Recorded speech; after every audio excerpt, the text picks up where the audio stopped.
Welcome back to the Transform Your Mind to Transform Your Life, the podcast. You're listening to Author's Corner, where we highlight and showcase our local authors. Today, I'm speaking to Dr. Deborah Palmer, author of Between Wounded and Well, Lessons in Healing. And Dr. Palmer and I are going to be talking today on the topic tissue repair and emotional recovery. Welcome, Dr. Palmer. Thank you for having me. I'm just delighted to be able to talk with your audience and share what I know. Excellent. Yes, I am. We had a really good intro before hit record. So, yeah, we should have a really great conversation. So, let me give you guys a brief introduction. Deborah Palmer's memoir, Between Wounded and Well, Lessons in Healing, weaves her professional insights into a personal story of resilience, creating a compelling narrative about the universal experiences of healing that shape us all and speaks to anyone who has faced adversity. The four stages of wound healing provide structure to her narrative, using tissue healing as a metaphor for emotional and spiritual recovery. Palmer's honesty about her struggles with family dysfunction, professional setbacks, depression, and the lifelong process of forgiving both herself and others provides authenticity to her story.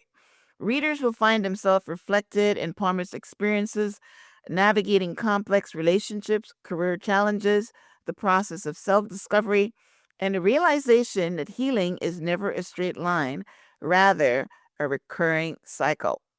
Between Wounded and Well reminds both caregivers and recipients that our wounds need not define us and often provide strength and compassion.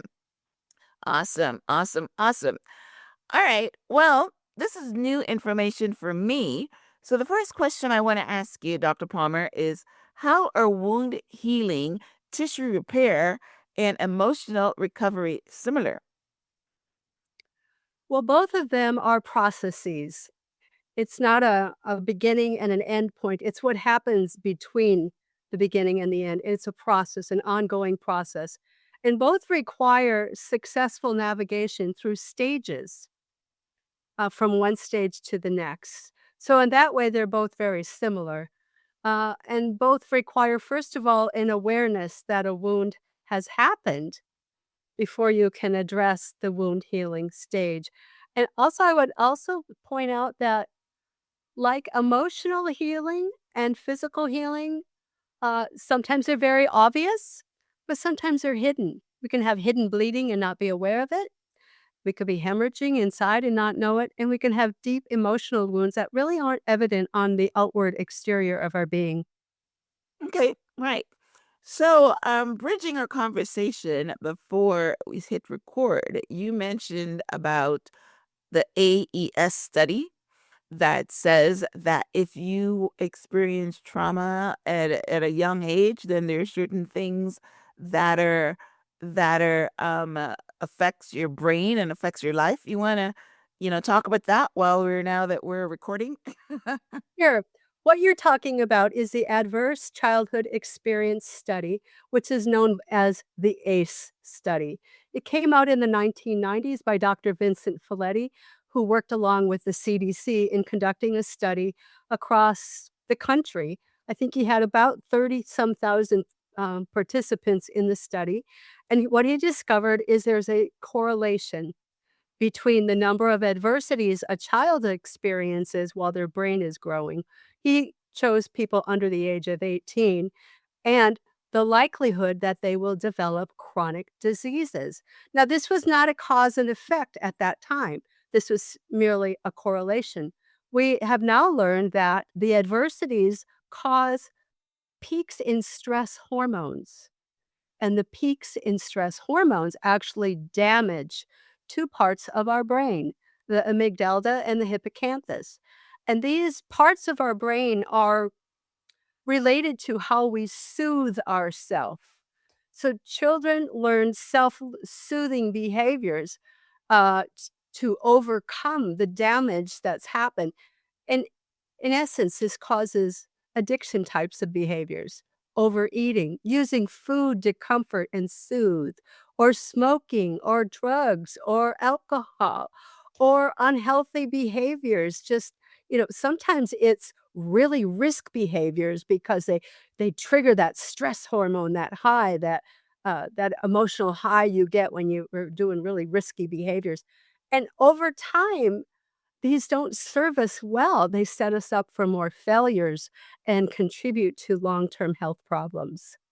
Yeah, I mean, as you were talking, I remember I had an interview with someone that I'm not sure if it's a correlation or a cause or effect. That's pretty good determination that you mentioned there. But he talked about childhood trauma and autoimmune disease. So it's almost the same thing that you're talking about here.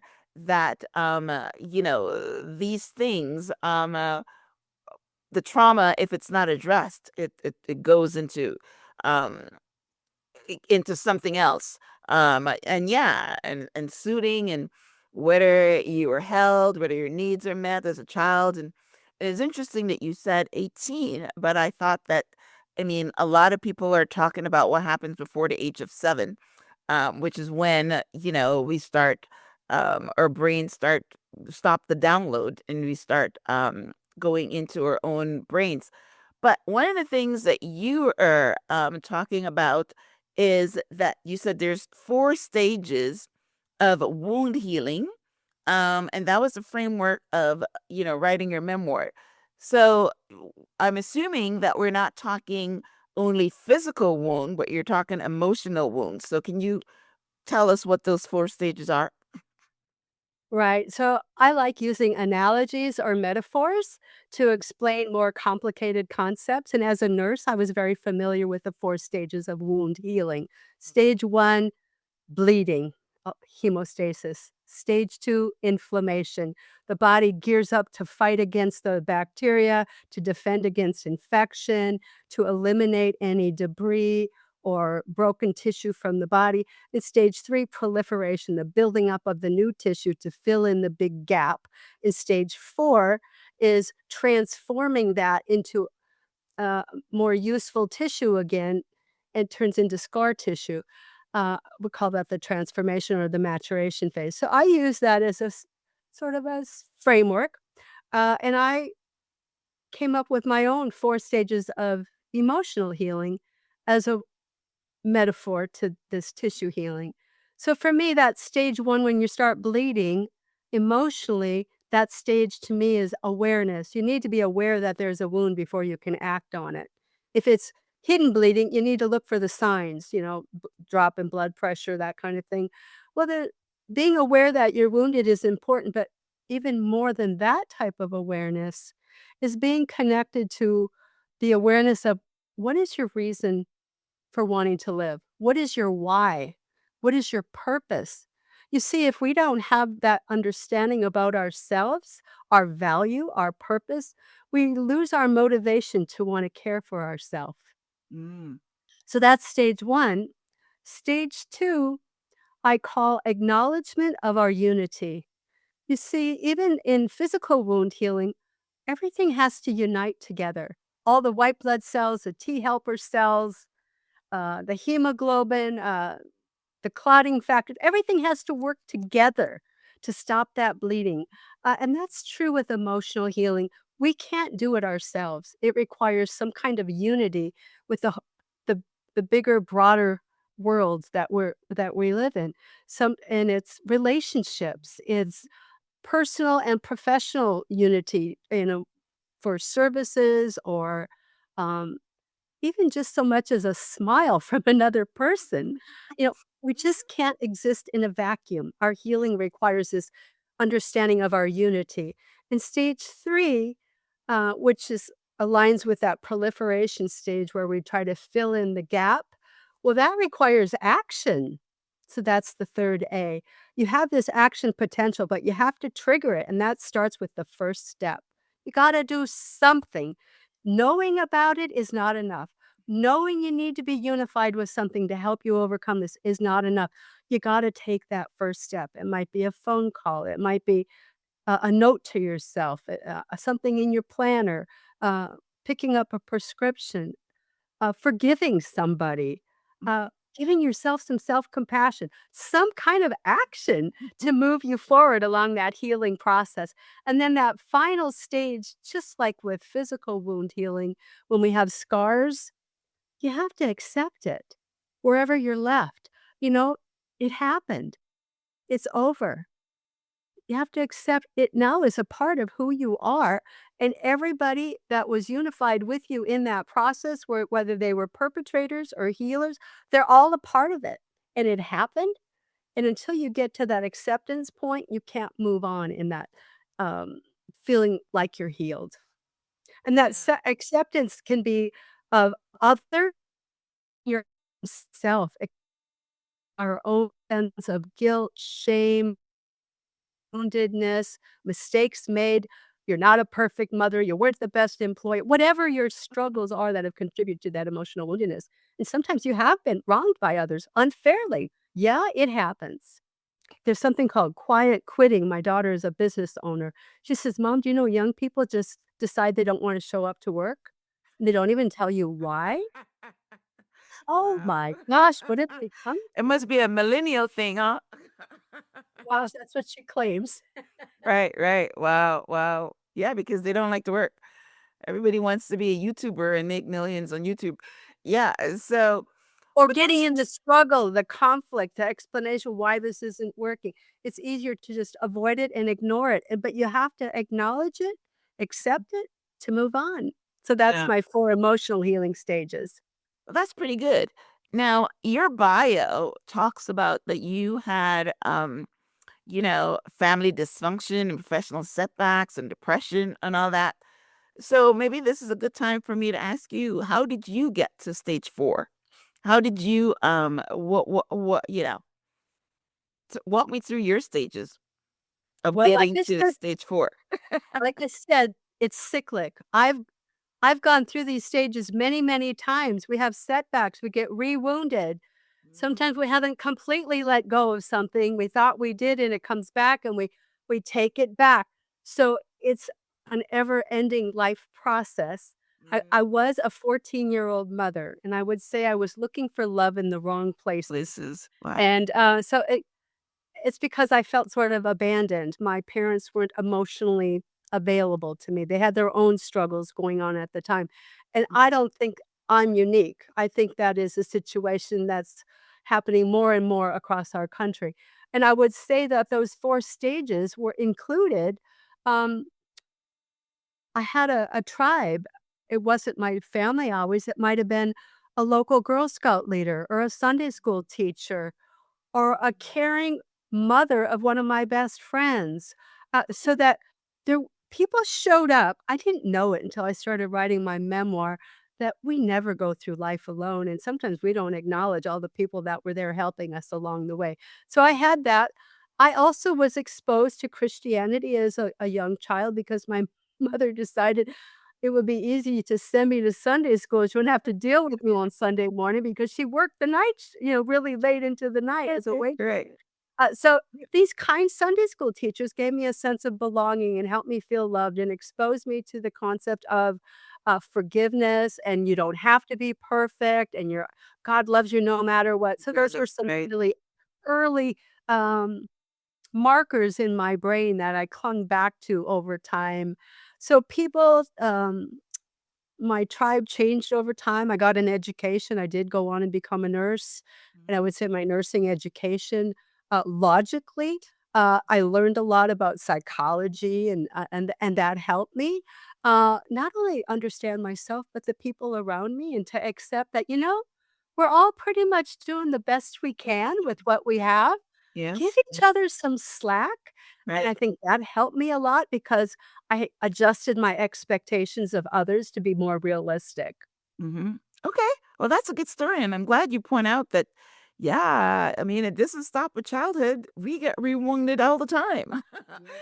In fact, I believe that when we are wounded as a child, because we have all those things that you talked about, um, the we go into these bad relationships, and we keep getting rewounded because we're not whole, we're not healed. and we're wounded, right? And what does a wounded person do? It attracts. When you're bleeding, someone else that sees you're bleeding, and just like the shark goes to bloody waters, these narcissists come after the wounded and make it worse. So I'm glad that you actually did point out that we do kept being rewounded. But what I was trying to get to is, you said that number four was acceptance and forgiveness. So I was asking you, what are some of the things that helped you to get to stage four? Sure. Well, I was divorced at 17. I was very angry. My husband had abused me, brought home an STD, uh, and I was angry with him, but I was more angry with myself because it was against my faith tradition to be divorced.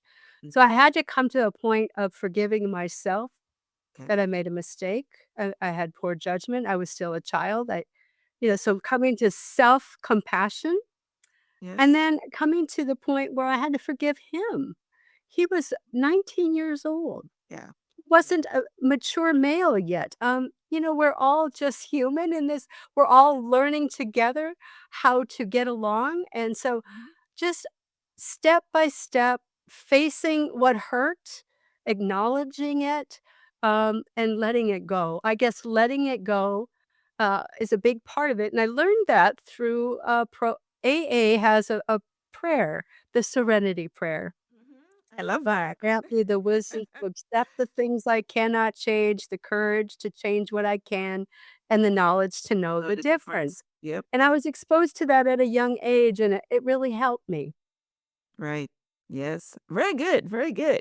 Yeah. I mean, one of the things that as a coach and that I use in my life as kind of my things that whatever. I mean, I'm not sure how to label it, but I say change the way you look at a thing, and the thing you look at will change. And I got that from Dr. Dwayne Dwyer, and it's helped me a lot. And you just did that a minute ago when you said that, yeah, you understood that your husband was young, you understood that you were young, you understood that I've forgiven everybody that's hurt me, because nothing is promised, nothing is guaranteed. Even love. Some women carry around hatred that someone cheated in them for years, and I'm thinking, love is never promised.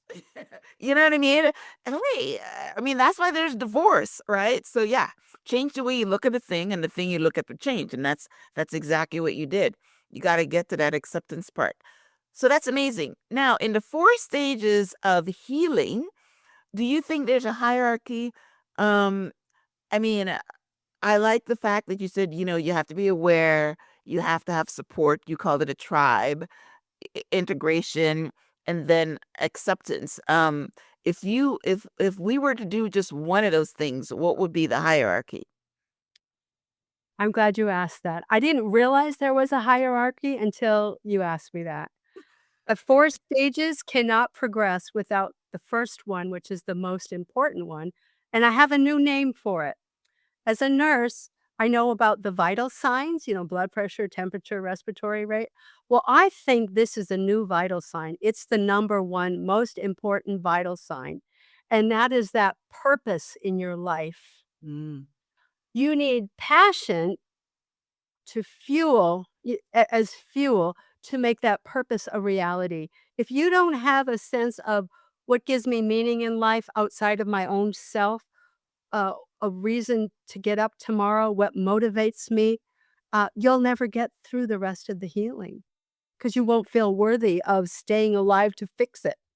yes, yes. You wouldn't be motivated to do something. I just finished an interview, and we were talking exactly about that. Is that um self-care, you've got to believe that you're worth it, right? You've got to um and I believe that you're a Christian, that you've got to contribute to God's kingdom. You got to contribute to the world other than yourself. If you just sit around and just want to do things for yourself, then you're not going to be happy. Service is the most incredible thing that you can do for the world and for yourself to serve. Even And if you can't serve, I wanna give you an example.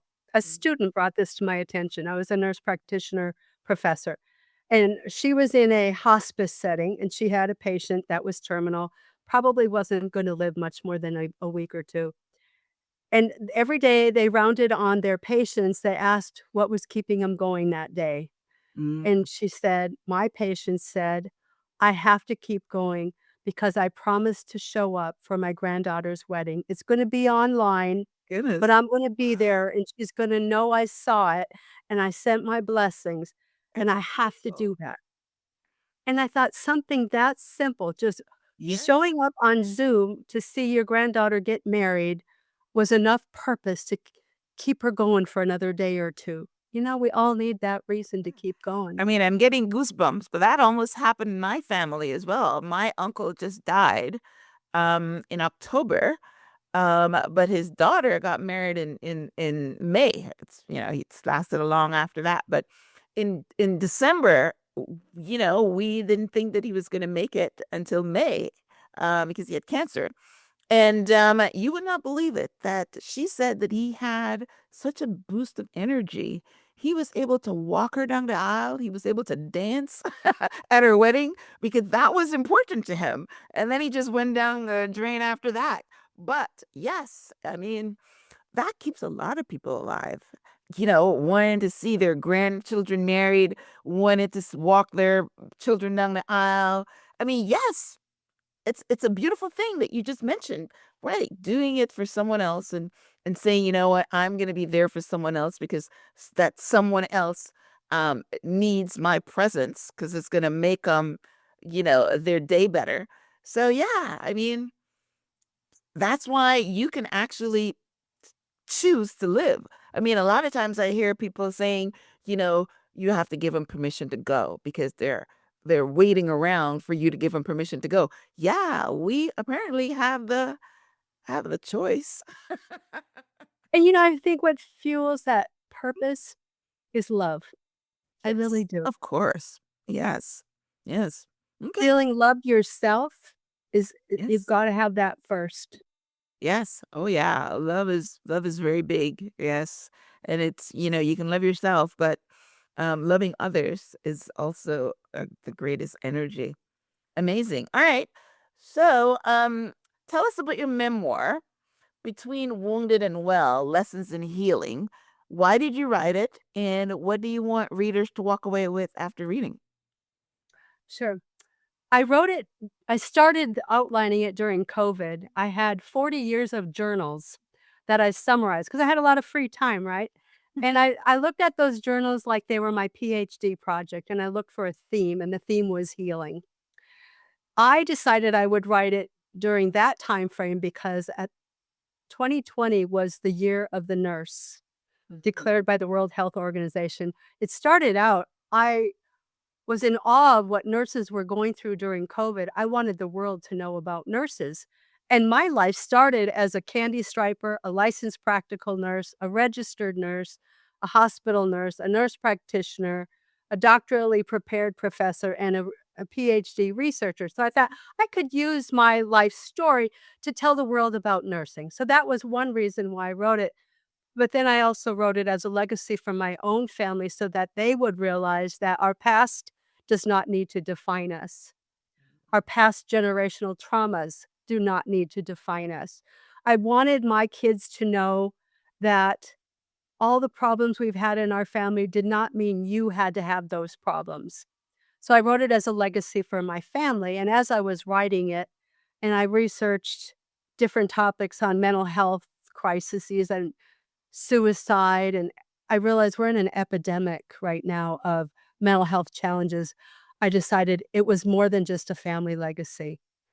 It was for the world to understand about healing, about mental health challenges, overcoming addictions, suicide prevention.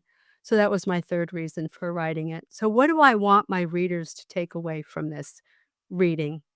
I would hope, if nothing else, you've been entertained. You've maybe been educated a bit, whether it's about the history of nursing or how our wounds heal or a little bit about your own emotional healing. And thirdly, I would hope you would take away a sense of hope. Never give up hope. Always believe in a better tomorrow. You may only be looking at two possible ways of doing something, and there might be a third or a fourth or a fifth, and you just don't know what they are yet. Never give up hope. So that's the last thing I would say. I had a Kirkus review, and it said, mostly inspirational and a joyful life story. So I would hope I would bring joy and inspiration to the reader. Yeah, yeah. Well, that's basically what the synopsis of the book is their professional insights in your personal story of resilience. Yes, and a compelling narrative about your experiences. So that's great because that's how people um pick up things. We have to put it in story form. And if you want them to remember it, then it needs to be in story form, and there's no better story than lived experiences. So yeah, the fact that you have gone through, the trauma and the things that you have, and you've come out on the other side, and now you're looking back at it and saying, it wasn't that bad. I learned from it. I went from all the stages of nursing, and now I'm a doctor, and your kids are probably grown up and healthy, and you look healthy, and everything looks great. Yeah, and you've also have your faith to hold you up, because all those things are great. You don't give up hope if then you have faith and you have God on your side. And what is one of the things says? I look to the hills from where cometh my help. Right, and the devil wants you to give up hope, thinking everything is dismal. But yeah, the name of my book is, I give hope and encouragement because that is very important. But yeah, and the fact that you highlight nurses, yes, nurses, um, uh, listen, they're unique individuals, unique individuals. When I was in school, I really like human biology, and I didn't think I was smart enough to be a doctor because I didn't like chemistry and biology, and I wasn't good at it, and math and all those things. And so I was thinking of being a nurse, and then I thought I could never be a nurse. It takes a special person to be a nurse. So yes, kudos to nurses and the fact that you're building them up and talking about them and giving them some, their due is very good. So yes, thank you for your book, and thank you for the analogy of um comparing wound healing to emotional healing. That was very important, very profound. So, all right. I enjoyed my conversation with you, Deborah.